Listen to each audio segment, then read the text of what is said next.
រឿងកម្ពុជាបរោះកុហក4អ្នកប្រកួតគ្នាវគ្គទី1ការជួបគ្នានៃជើងខ្លាំងទាំង4កាលពីព្រេងនាយមានបរោះ4អ្នករស់នៅ4ទីផ្សេងគ្នាម្នាក់សុទ្ធតែមានកេរ្តិ៍ឈ្មោះល្បីល្បាញខាងនិយាយភូតឬកុហកមិនចេះអៀនមាត់ថ្ងៃមួយអ្នកទាំង4បានធ្វើដំណើរមកជួបគ្នានៅសាលាសំណាក់មួយក្បែរមាត់ទន្លេ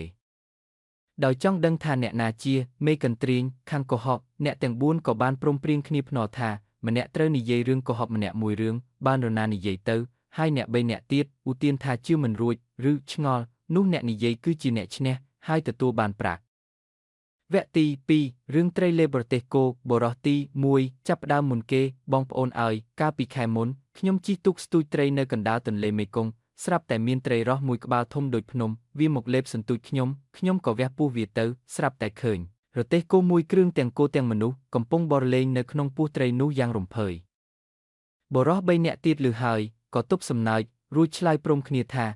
ជឿណាស់សម្លាញ់ត្រីរ៉ស់ស្រុកយើងវាធំបែបនឹងឯងមិនប្លែកទេបរោះទី1ខកចិត្តព្រោះគ្មានអ្នកណាឆ្ងល់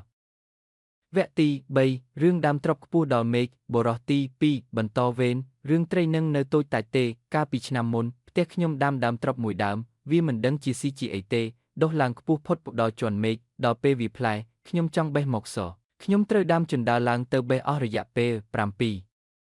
ថ្ងៃ7យប់ទើបដល់មេឃវាអ្នក3នាក់ទៀតងក់ក្បាលពិតមែនហើយខ្ញុំធ្លាប់ដើរកាប់ផ្ទះបងឯងឃើញពុកទៅជាប់នឹងផ្លែត្រប់នឹងមែនរឿងនេះសំហេតុផលណាស់ខ្ញុំជឿវគ្គទី4រឿងមូសែងដំរីនិងសេះហោះហួសព្រះអាទិត្យបរោះទី3បង្កើនកម្រិតចុះបងប្អូនដឹងទេកាលពីម្សិលមិញខ្ញុំឃើញមូសមួយហ្វុងធំសុទ្ធតែប៉ុនកូនមាន់វារួមកម្លាំងគ្នាសែងដំរីព្រៃមួយទាំងមូលហោះកាត់ភូមិខ្ញុំបំរុងយកទៅធ្វើស៊ីនៅមាត់បឹងបរោះទី4តបយ៉ាងរហ័សជឿខ្លាំងណាស់ព្រោះពេលនោះខ្ញុំកំពុងជិះសេះដេញតាមមូសទាំងនោះសេះខ្ញុំវាហោះលឿនពេកក៏ហោះហួសព្រះអាទិត្យទៅបាត់ធ្វើឲ្យខ្ញុំត្រូវចំណាយពេលកន្លះថ្ងៃទើបទីមបង្ហៀរវាឲ្យចុះមកដីវិញបានអ្នកទាំងអស់គ្នានៅតែយល់ស្របគ្នាទៅវិញទៅមកព្រោះគ្មានអ្នកណាវគ្គទី5ល្បិចចុងក្រោយនិងមេរៀនដោយសារគ្មានអ្នកណាព្រមចាញ់អ្នកទាំង4ក៏សម្រេចចិត្តថាការភូតភរនេះគ្មានអ្នកឈ្នះពិតប្រាកដឡើយពួកគេក៏បានសើចសប្បាយនិងចែករំលែកបាយទឹកហូបជាមួយគ្នារួចសន្យាថានឹងឈប់កុហកបោកប្រាស់ក្នុងជីវិតពិតព្រោះវាមិនបានផ្ដល់ផលប្រយោជន៍អ្វីក្រៅពីការកំសាន្តមួយពេលឡើយ